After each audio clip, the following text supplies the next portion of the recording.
Monday Night Raw, June 28, 2021. Oh, we're gonna talk about it. WWE actually packed this show last night. Is that a good thing, or was that a bad thing? We're gonna talk about it. Some things last night that BC actually liked, and it may shock you. And on the flip side, of course, we got the most senseless booking imaginable that might not shock you that very much. We're going to talk about all of it, but BC wants to use this cold open time to do something just a little bit different.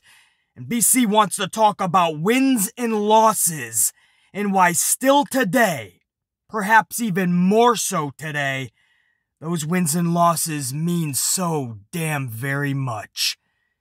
Because you see, why we boo somebody and why we cheer somebody is more than likely because we care about the individual. And that's what you want. The worst thing you can have is to hear a pin drop when you are performing in that ring. The worst thing that you can have is people not care. Right? Steve Austin, when he was the ringmaster, believe you me, I was in those arenas. You could hear each individual yawning. That's how bad it was. But you knew the dude had the talent. There just was not that care.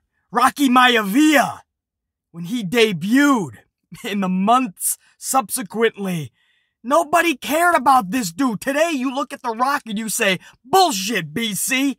People didn't care. This dude's been dropped on his dome piece a couple, 2-3 times. Too many as a kid. But no!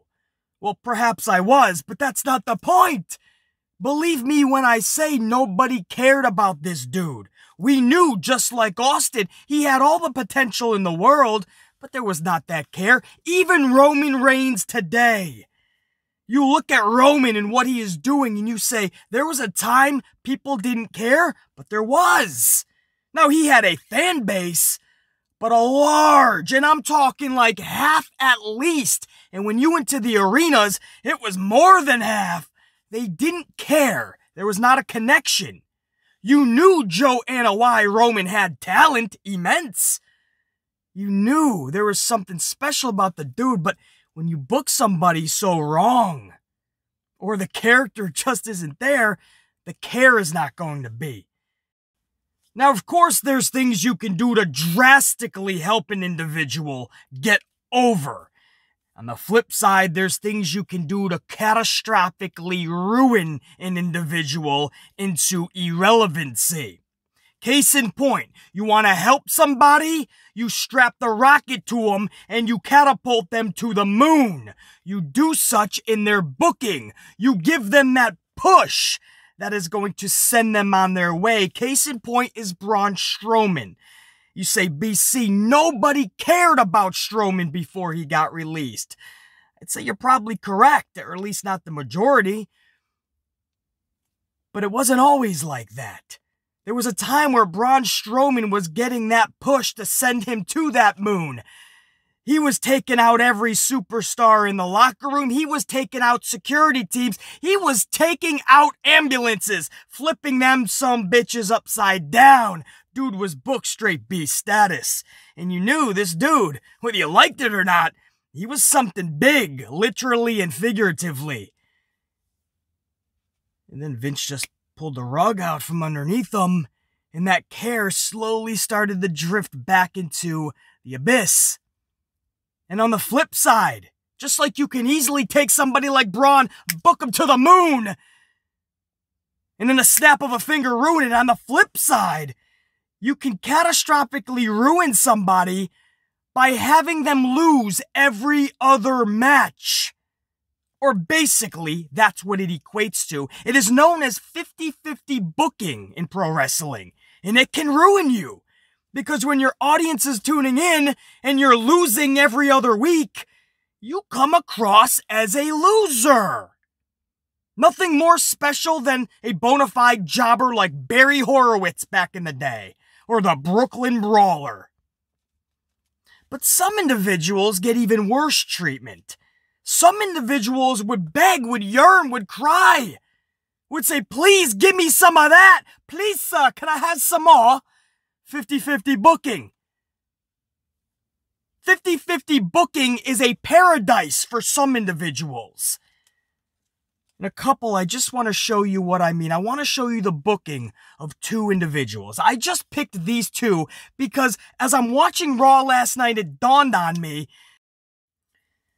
It was a moment of realization when I watched how Shayna Baszler and Elias were being treated last night and have been for months and months on end. You could say that about many individuals, but for these two, I couldn't help but think of the senseless, mind-bogglingly stupid booking for these two to outright sabotage them. Because I'm going to show you their booking of the last several months alone. 2, 3, 4 months we can go back. And I want to show you their booking, their televised appearances, their televised matchups. And I want to show you what fans are tuning into every single week, every show, and how these individuals are being showcased. So that when you wonder why people are no longer behind Shayna or can't get invested, they don't care, or somebody like Elias, and you could go down that roster, you no longer have to wonder. It's not just fickle fans, and believe you me, they're more fickle today than ever. But it's not just that. It's not just that every fan wants to bitch, moan, and complain. No! The company is actually making really bad decisions, and it starts with their own talent. And we've known that for the longest of times with people, and I use these names all the time as a reference point. FTR, Miro, Brody Lee, Cardona, Aleister Black, Andrade. These are just names that I use as reference points. There's many, many more. But most of them started to express their displeasure to the world while they were still in the company. They didn't even wait. They didn't care about the repercussions from the old bastard in Stamford, Connecticut. Good old VKM. No, they were so unhappy in what they called, in their words, that prison. They just wanted out. They wanted their sentences reduced. Damn! The sun is out, brah! Time to rock those Oakleys. You know how BC does it, man. He's usually up and whooping that ass way before the sun even comes out to play. But he's out now, and you gotta respect that sumbitch, let me tell you. But why are all these individuals, why do they want out of what they deem as a prison? Why are they so unhappy? Well, you look at the booking of all of them, and that tells you everything you need to know. Sometimes it's not all just about money. Sometimes they actually want to showcase their talent, not just for others, but for themselves. They know what they can do. They just need somebody to believe in them. Give them a chance.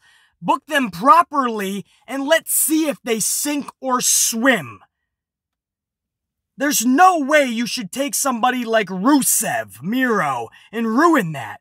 There's no way you can ruin somebody like Brody Lee, Luke Harper. There's no way you can ruin somebody like Braun Strowman. Vince does with all of them. You look at the tag team world. I was never even a big fan of FTR, the Revival, when they were in WWE, but I knew damn well what they could do in the ring, and I knew if you properly book them, they're gonna skyrocket. Just knew you could never give Vince that type of benefit of the doubt. And it's no better today with people like Shayna Baszler, who's supposed to be badass because she is badass. And you take somebody like Elias, and that is your prototype for what a pro wrestler looks like. Not everybody today has to be 5'7" and 160 pounds soaking wet and can do every gymnastical move imaginable. They can still look like a macho man. They can still look like a Jake Roberts. They can still look like a big boss man, especially if you have the skill set of the big boss man, the athleticism that boss man used to have. You can still look like a pro wrestler from back in the day, especially if Elias, somebody like him who's got that talent, just book him right. Look at their booking, guys. I want you to, let's start with Shayna Baszler. And I want you to see the last several months of her televised booking. And you tell me, for somebody like Shayna, this isn't a damn crying shame? You tell me this isn't to the levels of fucking tragic when it comes to booking in pro wrestling? You tell me this isn't worse than 50-50 booking? You're lying to yourself, not BC or anybody else. Take a look at this. Let's just go over the last 2 months of booking for Shayna Baszler. Just 2 months. Back to roughly May 3rd. That is the last 10 televised matches for Shayna Baszler. And you look how tragic her booking has been. In fact, if you want to go back to her last singles victory, you'd have to go back to February 15th and a Monday Night Raw match against Lana. That was Shayna Baszler at one point considered to be the most dominant female when she got to WWE's main roster. And her one of only 2 singles victories, the other one was in the middle of January, her last one coming February 15th against Lana. Somebody who won the Elimination Chamber, single-handedly destroyed everybody. And she just beat Lana in the last 5 months. That's her last singles victory. You look at her last 10 matches. She kicks it off with a tag victory over, once again, Lana and Naomi. And that was it for a while, right? She loses a 6-woman tag schmaz. Then she loses a tag team match to Tamina and Natty. Then she loses another tag match to Tamina and Natty. Then she's able to pick up a 6-woman schmaz victory. And then it's right back to a devastating losing streak to Natty and Tamina kicking it off. And then Reginald beats her. And then Alexa Bliss. And then Bliss and Cross. And then just Supercross. Nikki ASH. To put that in perspective, her last 10 matches, she's only won 2. 2 out of 10, and they were tag team bouts. And then you wonder why people can't connect with Shayna Baszler, why there's no care, because the company gives her none. But believe it or not, there's actually somebody even worse booking-wise, and that's Elias. In fact, you'd have to go to his last 15 matches. You could easily go to his last 20, 25, 30 matches, but we don't want to depress anybody to that level. Let's just go to his last 15, taking you all the way back to the beginning of March, many months ago, when he was losing to Damian Priest, and then back-to-back to Braun Strowman, then thrown in to an Andre the Giant Battle Royal, not even worthy enough to be put on WrestleMania, and he loses that too. And then he's right back to losing another match, 3 singles matches in a row, to Braun Strowman. And then you go in to his last 10 matches, and you see all that red Elias lit up on the right side, man. Those are all the matches that he lost. Any red lit up Eliases on the left hand means he won those matches. You don't see a lot, do ya? Maybe one. Right after WrestleMania over Kofi Kingston. I don't know what Vince McMahon was smoking that day to allow that to happen. But then it was one loss after the other for months. So you say, BC, why are you showing us this depressing shit, man? We already knew it was bad. The evidence makes it worse.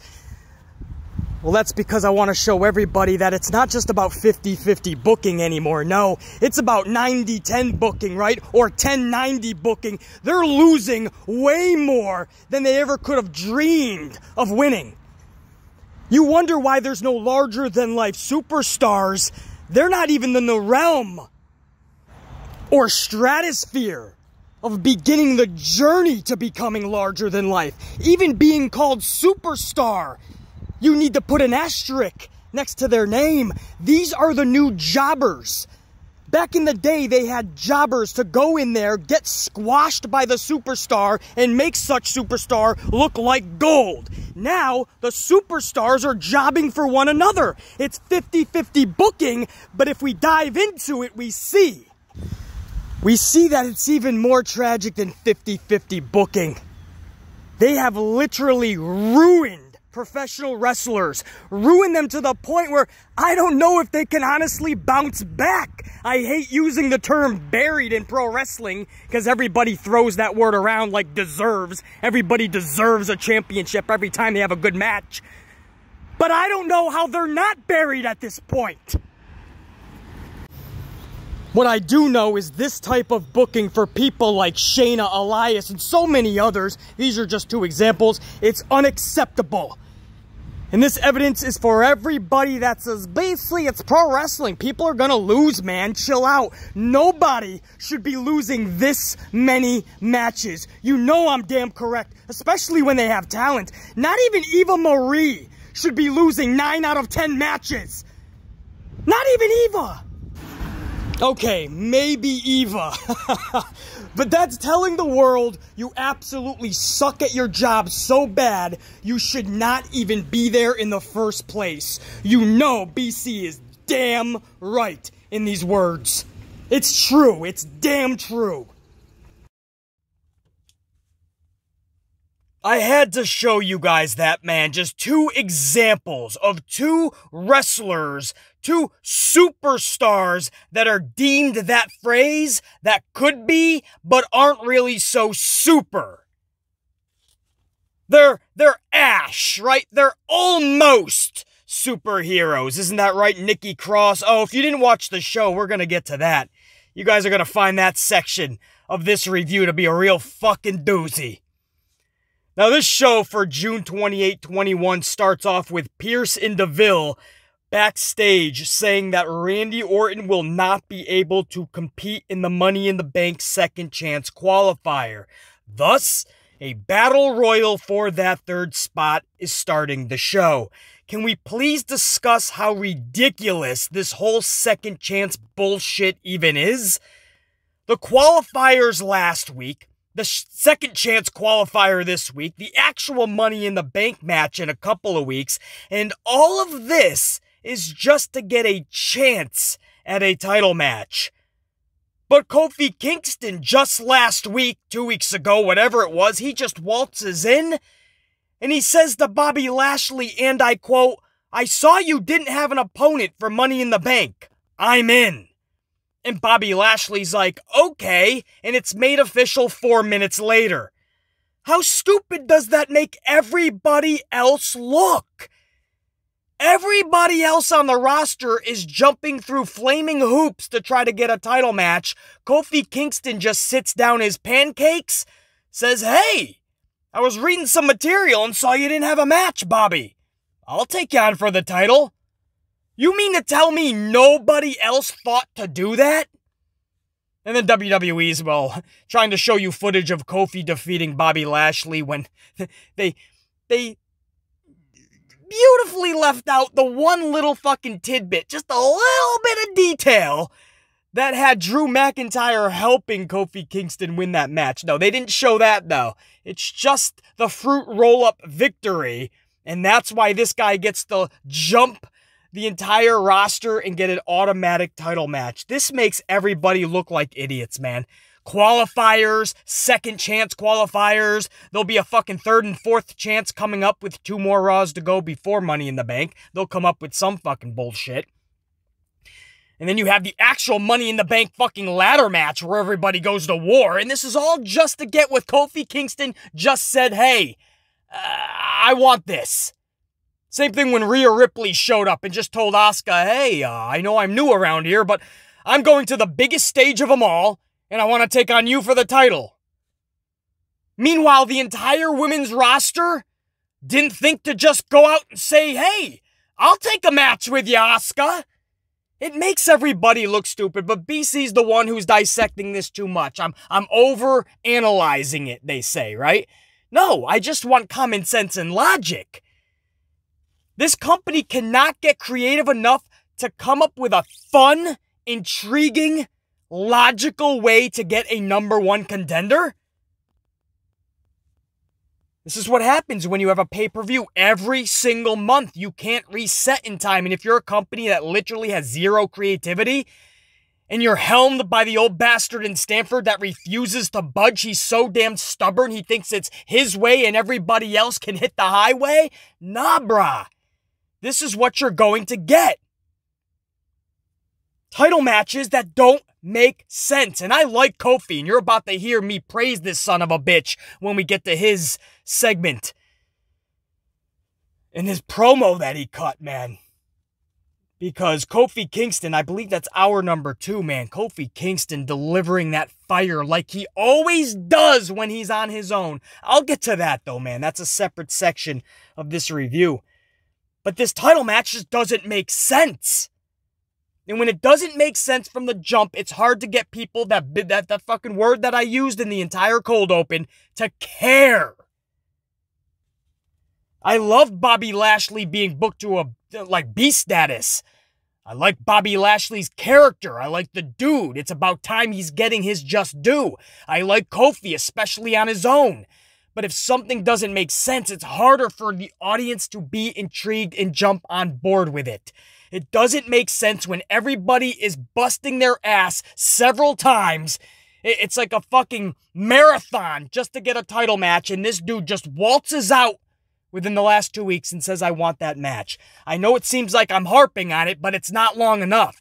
Because it's mind-boggling that this shit can get through that curtain, into that ring, live on air across the world, and people are not calling this old bastard out on it. They're afraid they'll lose their job. There's no reason Triple H. He's not going anywhere. He's married to the boss's daughter. He's got equity. He's got shares. He's got that company by the fucking balls. McMahon is not going to ostracize this guy or fire him. Triple H and Stephanie, Shane, Linda, everybody needs to intervention this guy. These are the decisions that are making fans fly away in droves. Run as fast as they can and as far away from this company as possible. This is the type of shit. Anyway, this Second Chance Battle Royal is a complete circus. I mean that literally, because all of the catering crusaders were out there. R-Truth, Ninja Tozawa, Drew Gulak, Tom, Dick, Harry, and of course, this turned into a 24/7 title sideshow. You had Tozawa defeating, Tozawa's defeating R-Truth, R-Truth defeating Tozawa. Gulak is, I think Gulak took the title first. Gulak took it from Tozawa, and then Tozawa got it back, and then maybe Truth got it, and then I don't even know what was going on. This is supposed to be this battle royal for this prestigious world championship. And instead, it turns into the circus sideshow that just Raw has become. Matt Riddle ultimately wins this thing, defeating a returning Damian Priest. Some people still think he was out with injury because that was the reports. Other people think there was more to the story. It's just odd that these people are showing up and then they're taken away for weeks and weeks. We saw it with Otis. We're still seeing it with Keith Lee. We saw it with Damian Priest. And then they just come back like nothing. And the reports of injury were never really... There was never any evidence of that, man. It was never really talked about, not even from the individuals themselves. No transparency with this company, man. It's so frustrating to see what is happening with Keith Lee right now because we've seen it so many other times with people like Andrade and people like Aleister Black. And we saw it with Otis for a time. And so it's good to at least see Priest, man. We could have been seeing it with Priest. We did for the past several weeks. Whether it's injury or not, you could just tell when these NXT call-ups get called up or called down, however which way you look at it. You just know McMahon, the hamster is spinning upstairs. That wheel is spinning in his dome piece, and he's thinking, how can I ruin these son of a bitches? Consciously or subconsciously, that's what he's doing. We know he's sabotaging his company. He's been doing it for years. At this point, he's ruining these dudes and gals so damn much, it's gotta be premeditated. It's gotta be sabotage consciously at this point. They're not his creation. They're Triple H's. How dare he thinks he knows more than me in this business. You gotta believe this is this dude's mindset. I don't want to believe that, but that's what the evidence is showing. So Riddle wins this thing. He defeats a returning Damian Priest. Yes, Riddle already qualified by beating Drew McIntyre last week, but WWE's immaculate authority figures are now allowing Riddle to basically replace Orton until he returns because, well, WWE logic, right? You're Randy Orton now, Riddle. And throughout the whole night, that was the theme for Matt Riddle. He was making pretend he's Randy Orton. I couldn't help but think, guys, never more evident, WWE knows how bad they are, so they are just trying to market to kids now. I know that's been the running gag, right? Since it went to PG and all that. WWE is just for kids, la la la, we understand. But the demographic does not show that. The demographic is still largely, massively overtaken by the 18 to 49 demo, man. It just is. That's their base. It's not kids. It's not even close. But you can tell that that's what they're doing with this new Superhero Cross, which, trust me, we're going to get to that. Nikki ASH? What the fuck? But with her promo that she's cutting and the whole hoorah speeches, you can be anything you want to be, just put your mind to it. And then you see Matt Riddle trying to be his favorite superstar like he's a fucking 8-year-old at a Christmas party. Like, what are we watching, man? I like Matt Riddle.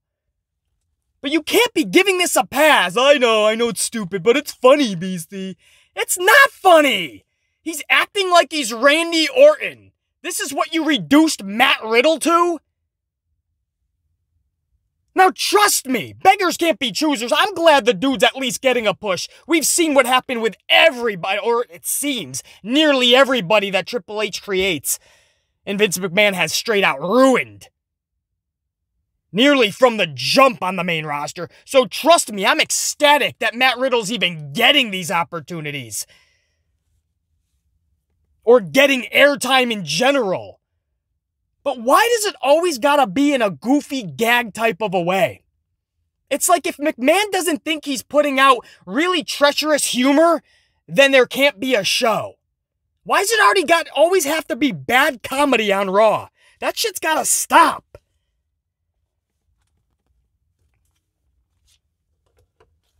So Riddle is acting like he's Orton throughout the night, and now Riddle gets to go on to take on AJ Styles and Drew McIntyre in the main event for the actual second chance qualify. So you had the qualifiers last week, you have a battle royal to start the show, you have another triple threat later, this all leads to a ladder match, and this is all just to get a shot at a title that people just say, I want a shot anyway. They just ask and they shall receive.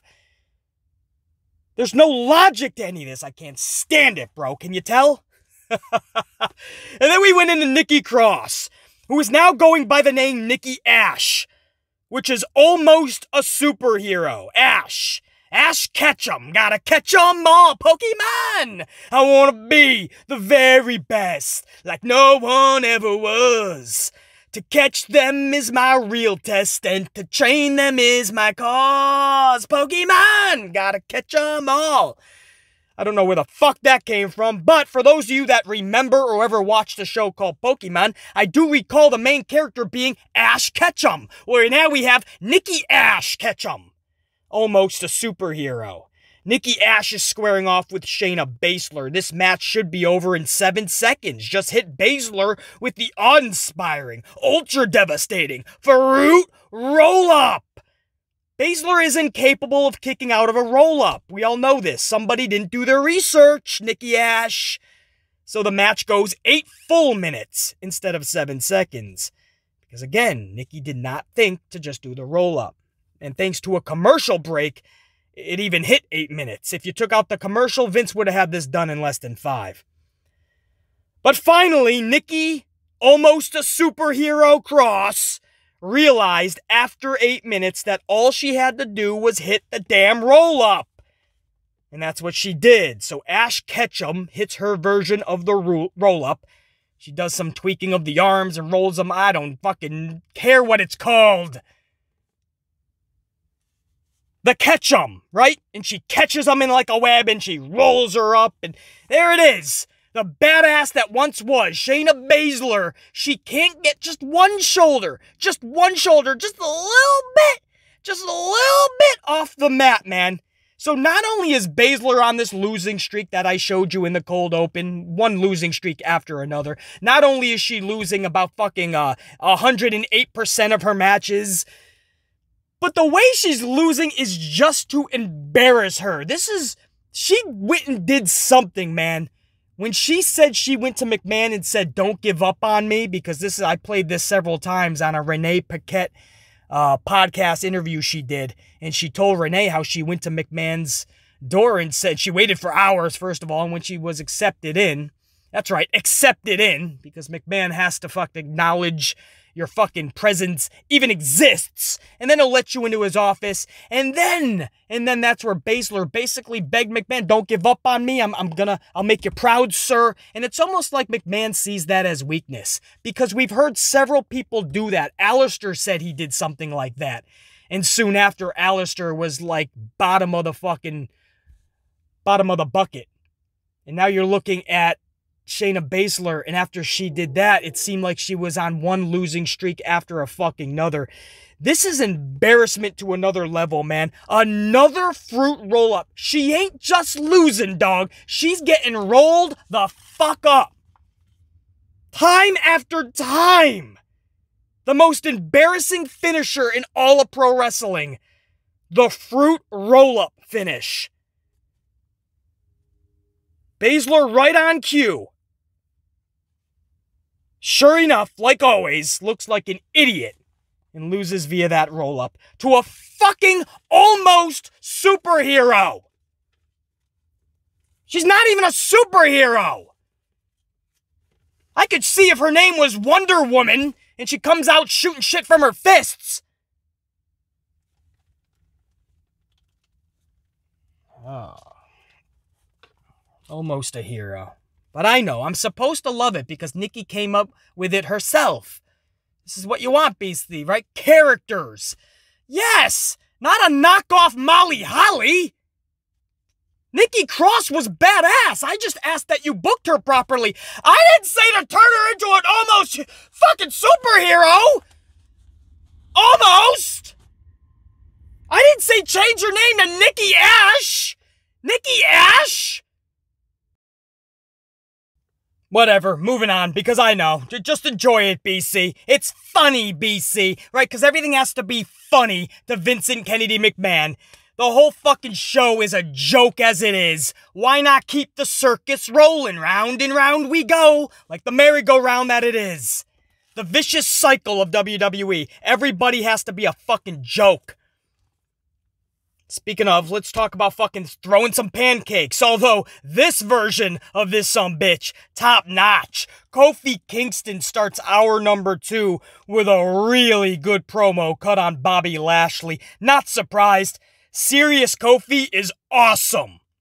Just like Serious Big E is awesome. And I'm pretty sure Serious Xavier would be awesome. I get the comedy made a boatload of cash for the New Day, and for them and the company. But you have to evolve and show layers. I love Serious Kofi, man. MVP hits the ramp with his beautiful hoe train. Some beautiful ladies.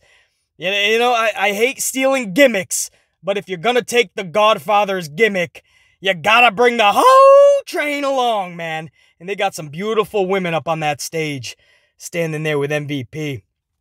And we get a really good back and forth between MVP and Kofi. Kofi ends up dropping MVP and talks major trash afterwards. You could really tell he's upset about what happened to Xavier last week in that cell match and MVP's role that he played in it. But he was talking about how MVP is using that crutch, but he ain't really hurt. and basically alluding to that's how deceptive this dude is. And there's not an honest word that comes out of his mouth. So what makes Kofi believe anything he's saying about their upcoming title match, him and Bobby Lashley? He doesn't want to hear from MVP. Every word that comes out of his mouth is irrelevant to Kofi. You say you're injured, you're not. MVP's like, I am. And that's good for you, because if I wasn't injured, I'd whoop you right now. So Kofi's like, bitch, I'm done talking. He gets out of the ring and he drops MVP. And MVP, too, with the swing that cane. So that proves Kofi correct. He ain't injured to the point where he needs that cane. So Kofi gets right over MVP. MVP's knocked out and Kofi's over him, screaming at MVP. Yeah, you ain't hurt now, are you? You say you hurt, you ain't hurt now, are you? I loved it, man. It's that type of shit talking. I love it with Roman. During a match, Roman talks shit to his opponents, man. I love that. Now, Kofi's not a heel. He doesn't need to do that on the frequent, but this was a situation where it wasn't just serious Kofi. This was next level Kofi. This is main event Kofi. This is a dude you would believe is going for heavyweight titles Kofi. You know, and it was so good, and it reminds all of us that Kofi Mania never had to end as quick as it did. Kofi was more than capable of carrying that flag for the company, at least for some of the stretch of the journey. Not the entire distance, but he could carry that flag. He could be one of the flag carriers, but VKM made a series of botches that derailed the Mania. Brock Lesnar embarrassingly annihilating Kofi and ending his title reign. And subsequently, Kofi was then tied right back at the hip with the New Day throwing pancakes. Again, it was a great shtick. Lots of money made, smiles on kids' faces. I get it. But subconsciously, we are all taking inventory of these wrestlers at all times. And the first thought when it comes to the New Day, and you know I'm correct, the first thought, the first image you get when you think New Day is dancing, pancake-throwing funny guys. You know I'm right. The problem in this scenario is these dudes can be so much more. So eventually, you have to let them free and let them go. I love this Kofi. I loved it during Kofi Mania, and then it was botched, and Kofi Mania fell to the wayside, not just because of fickle fans, but because Vince McMahon made sure that it fell to the wayside once his pride and joy, Big Brock, came back. The loss to Brock alone was not going to derail Kofi Mania, but what happened subsequently afterwards in the series of botches that Vince made and just making him another member of the New Day, that's what helps derail a superstar. It goes back to what I said in the cold open. You could have all the talent in the world. At some point, booking is going to have to get behind you. We see it with Bray Wyatt.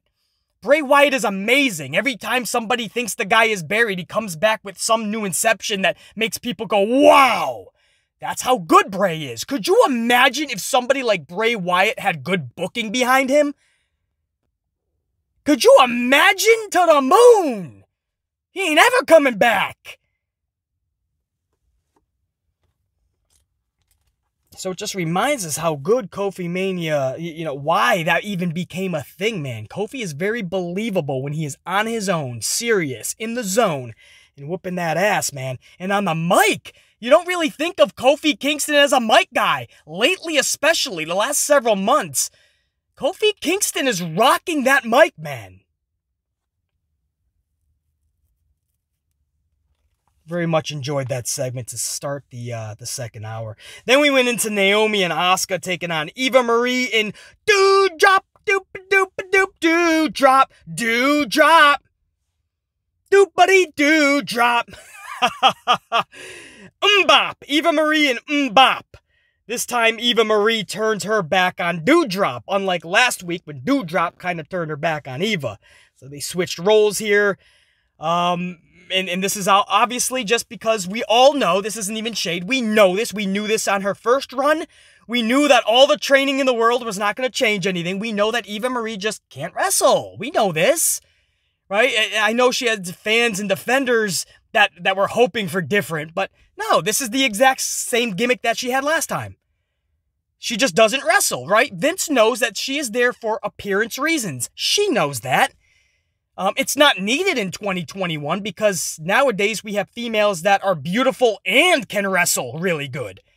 But for some reason, Vince thinks that Eva Marie is needed. And Mickie James, you need to leave. I don't see how you can think that Mickie James isn't going to serve your company justice and right. But Eva Marie is going to move the pendulum. I don't know. As I'm saying it to you guys, I'm thinking about it more. Like, could you imagine running a company and going, Mickey's got to go, Eva's got to come in. And your company is a professional wrestling company. But Mickey's got to go and Eva's got to... I can't even fathom. It's not even shade. I just can't fathom that. And now we're getting the same Eva Marie booking that we got years ago when she was in WWE. Nothing has changed. She's still not wrestling a lick, and that's probably for the best.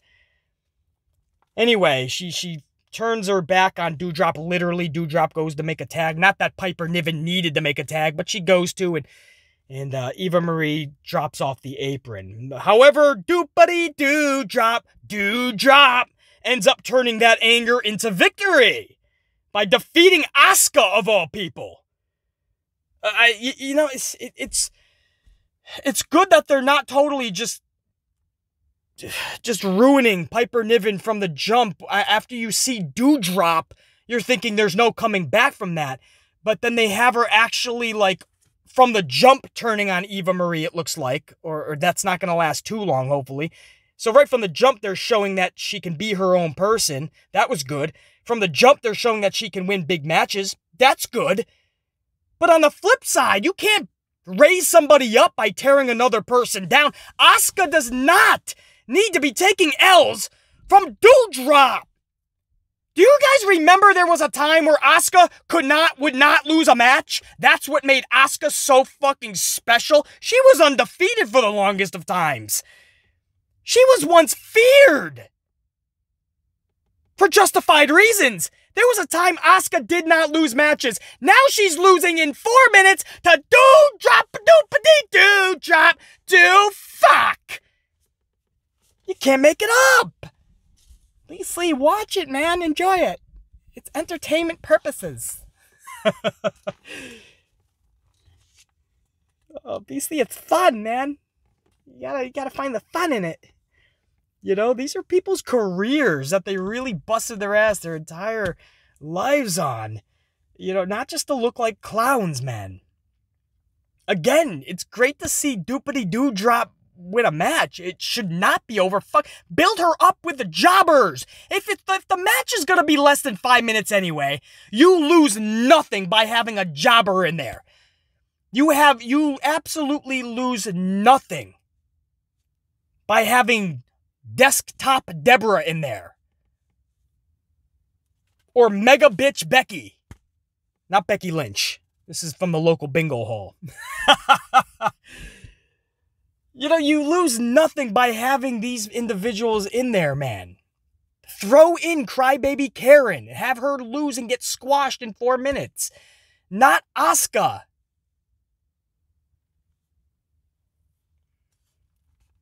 Anyway, that's my problem in this, man. Even when it looks like they're doing something right finally, they just can't do it right. They don't think about the other person. I don't think Vince gives a fuck about Asuka anyway. The whole title reign was just to shut people up. Look at Asuka's title reign when she just had it. What is that? 2 months ago before she lost it to Rip. Oh, it was at Mania, actually. So, either way, look at Asuka's title reign, end of 2020 into 2021, some shit like that. Look at the title reign. And you tell me that was a title reign? She was holding the hand of Lana and Charlotte the entire time.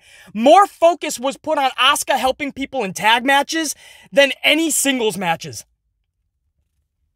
Anyway, moving on. Backstage, Ricochet, Miz, and Johnny Drip Drip are having a water fight. This is a true story.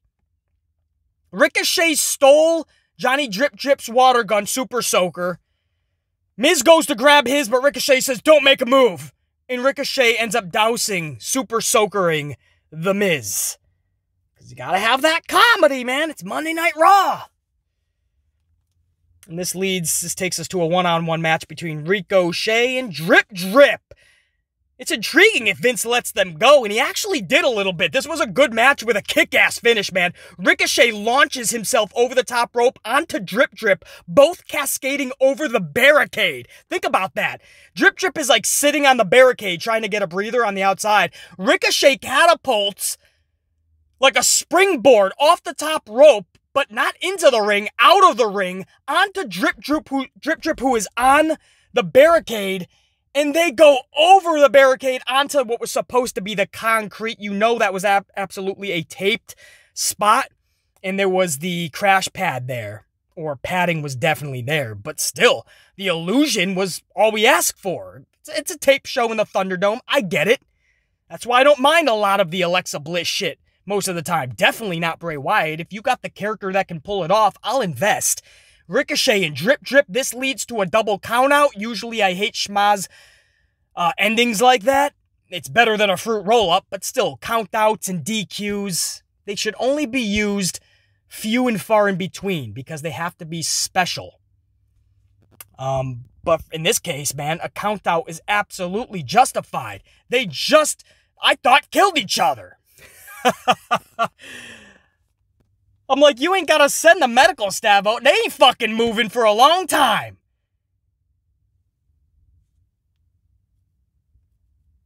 They don't need no bedtime story. They're fucking out. I mean, that was awesome, man. I saw about 4 different replays, some in slow motion. I was captivated every fucking time. So that's just a little bit of what Ricochet and Drip Drip can do. If here's a crazy concept, you just give them the time to do what they do. And you'll get shit like that, man. Hour number 3 starts with a 6-woman schmaz match. Natty, Tamina, and Charlie Flair versus Dana Brooke, Mandy Rose, and Rhea Ripley. You know, it's amazing. You don't know who is a face and who is a heel in this match, and that's what I mean about just bad booking. You don't know what Charlie Flair is at any given day because they have turned her face and heel so many times because Vince knows there's no connection with the audience, at least not the main portion of the audience. She has a fan base, and that's where it ends. There's no connection. Natty and Tamina, they look like their faces one show and then their heels the next. Mandy and Dana don't know what the fuck they are, so of course Vince doesn't. And Rhea Ripley, I still don't know, since she showed up to challenge Asuka before Mania, I still don't know if she's supposed to be face or heel. Her I don't give a fuck attitude is just so offsetting and off-putting, it's cringe. The match wasn't good, of course, because it was a schmaz. However, all 6 of these ladies did really good, making the animosity within them very realistic. They busted their asses with the time they were allotted and delivered an extra layer of believability in the process. So I do want to give props for that. Messy, yes, but the confidence and the go-for-it attitude, it was there. So that's what I like to see at the forefront, man. That the hesitation and not knowing what comes next, man, that's when botches seem so much worse, and I just want everybody out of the ring. This was just, they were going for it, man. And I believe that things can be messy when you're in utter chaos. And that's what it was. So I didn't mind that part of this. They did bring that believability factor. That's all I asked for from the initial onset. The match ends with Charlie delivering a big boot to Mandy for the 1, 2, 3. It is what it is. You know, when you see these 6 females, you know that Charlie Flair is most likely getting a W. And that's what happened. I have nothing else to fucking say. It was a schmaz match with the most obvious of outcomes. I guess I'll put it nicely. How's that? I'll be a nice Miss Beasley. Leather strap match. Jackson Riker versus Elias. This was a quick match. But if we're talking cringeworthy physicality, we're talking this match, man, because I cringed a few times with the sound of that strap striking Riker, because Riker is looking like a dude that doesn't mind it. You know it hurts, but the dude was like, that all you got, bitch? Right from the jump, you knew Elias wasn't winning this, man. I mean, that was just some cringeworthy physicality. Harsh whips with that strap. Riker is a believable badass because he's an actual badass. So it just works. And Elias, I've said this from day one. Just really good at this pro wrestling thing. BC's been walking with Elias from basically the jump. Riker wins this match. Do I see this being the catalyst for something big for Riker?